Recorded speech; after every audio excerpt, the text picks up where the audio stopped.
Si vous pensez que couler du béton est un jeu d'enfant, détrompez-vous.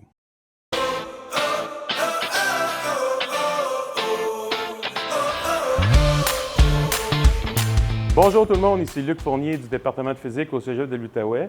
Je suis en présence d'Hélène Duval au département de génie civil. Puis aujourd'hui, on va vous parler principalement du béton, qui est une grande partie en fait des infrastructures en génie civil. On a juste à penser aux trottoirs, on peut aussi penser aux puisards, qui sont tous faits en béton. Donc première question que j'ai pour toi Hélène, c'est qu'est-ce que le béton, qu'est-ce qu'il constitue? En fait, le béton, c'est un mélange. Vous avez du ciment, qui est l'élément réactif, auquel on va ajouter des granulats, donc du sable, du gravier, pour aller chercher de la résistance, puis de l'eau qui va créer la réaction chimique puis qui va faire développer la résistance au béton. Parfait, donc ciment fait partie du béton. Oui. Et si on parle de mortier, ça c'est quoi? Le mortier, ça va être du ciment avec de l'eau toujours pour avoir la réaction chimique, mais on va ajouter seulement du sable. OK, parfait. Puis, en fait, c'est toi qui m'as appris que quand on fait du béton, quand on en prépare, on appelle ça faire une gâchée. Oui. Donc, c'est quoi les grandes étapes ici, un laboratoire là, où les étudiants créent des gâchés, en fait, font des gâchés? Et c'est quoi les grandes étapes pour en faire comme ça du béton? Avant de faire du béton, on va commencer par déterminer quel type de béton on veut avoir. Donc, il existe, oui, la recette de base est toujours la même, mais tout dépendant des ingrédients, des quantités des ingrédients, on va varier la résistance du béton, on va varier aussi comment est-ce qu'il se travaille, ce béton-là.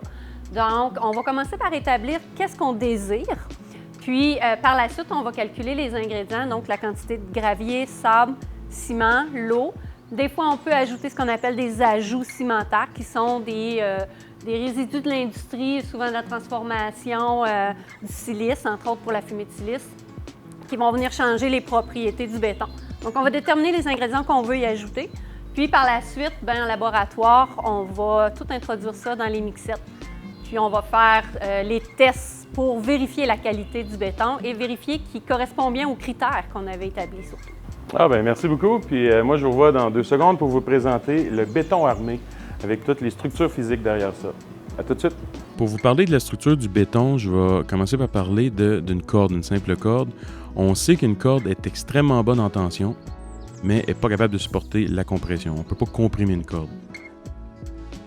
Le béton, c'est l'inverse. Il est extrêmement solide en compression, mais il supporte très mal la tension. Comment aider le béton en tension à ce moment-là? Parce que les structures vont bouger, surtout nous au Québec avec le gel des gels. Comment s'assurer que le béton soit capable de supporter les tensions? À l'aide du béton armé, à l'aide de certaines tiges de métal insérées à l'intérieur du béton. Et les tiges se comportent un peu comme une corde, c'est-à-dire une tige en acier de la sorte est bonne pour supporter les tensions, mais moins bonne pour supporter les compressions.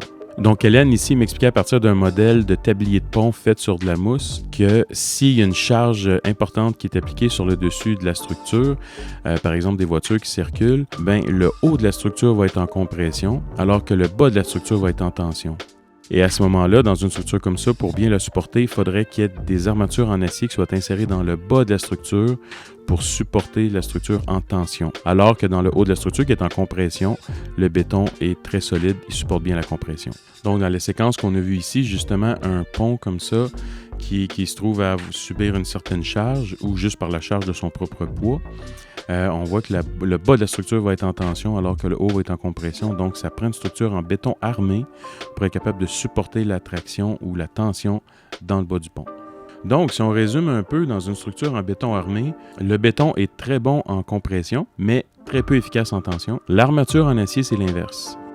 Donc, lorsqu'on a des fluctuations de mouvement dans notre structure, on a toujours un des deux systèmes qui est capable de supporter. Donc, c'est très bien. C'est beaucoup mieux qu'avoir seulement du béton. Mais, en fait, il y a moyen d'améliorer la situation avec du béton qu'on appelle précontraint. Une petite échelle ici, les systèmes qui sont en tension vont être en vert. À l'équilibre, ça va être simplement gris. Et en compression, ça va être rouge. Donc, on a une barre en acier initialement qu'on vient mettre sous tension. Ensuite, on coule le béton et ensuite, on relâche la tension dans le câble.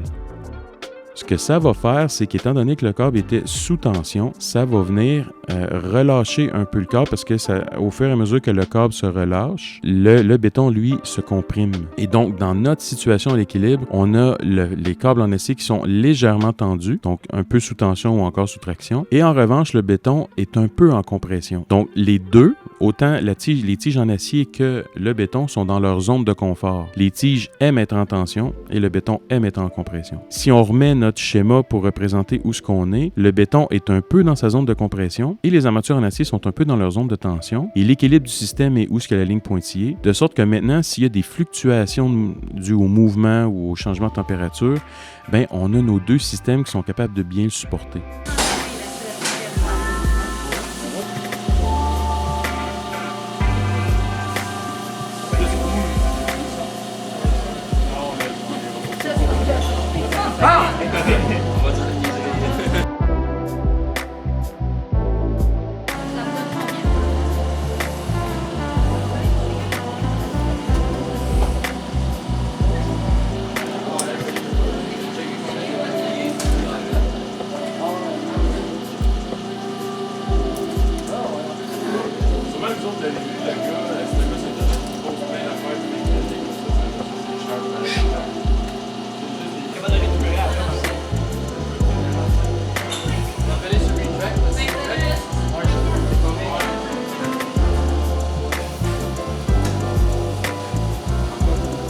Donc la notion qu'on voit le plus au secondaire, qui va s'appliquer surtout dans notre programme, c'est surtout les cours de physique, secondaire 4 et secondaire 5.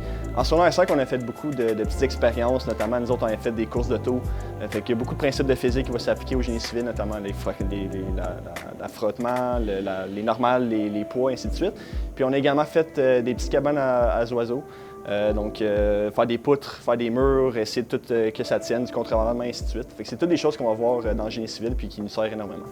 Également au secondaire, en secondaire 4, moi aussi j'avais fait un pont en popsicle, avec des bâtons popsicle. Ça nous permet de calculer nos charges, les charges que le pont va recevoir. Puis enfin, de faire une compétition, on ne veut pas, entre équipes, pour savoir c'est qui a la poutre, dans le fond, le pont le plus résistant. En fait, je choisis génie civil pour les choix de carrière. Donc, tu as plusieurs choix. Tu peux aller plus vers travailler vers l'extérieur, donc tout ce qui est arpentage, béton, etc. Ou aussi travailler à l'intérieur, comme faire du dessin, des calculs de structure de bois, structure d'acier, puis vraiment travailler sur le dessin, tous les plans qu'on peut faire de structure. C'est vraiment très, très large. Il y a plusieurs choix que tu peux aller en génie civil.